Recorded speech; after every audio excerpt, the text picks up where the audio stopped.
In this video, I'm going to give you the answer of this question. The question is, where can you find this art installation featuring vintage street lamps? Well, I'll give you a list of the option, and here's the list of the option. The first option is Los Angeles, second option is Miami, the third option is Las Vegas, and the very last option is Phoenix. And the correct answer for the question is Los Angeles. Well, that is the answer for the question. Hi, thank you so much for watching this video. If you find this video is very useful, you can help this channel to grow by subscribing this channel. Click this subscribe button and don't forget to like this video. And if you find this video is not really good, or you don't really like this video, or you kind of feel that it's a little bit offensive or something like that, you can click this one, dislike button. You can do that anyway.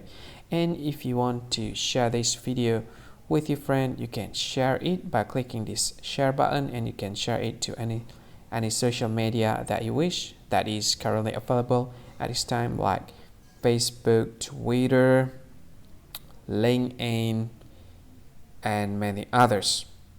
Right? And if you want to add this video to your playlist, you can click this one. You can watch this video later, and you can find more options by clicking these three dots.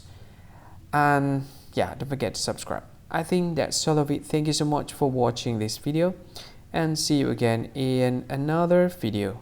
Bye bye. See you again.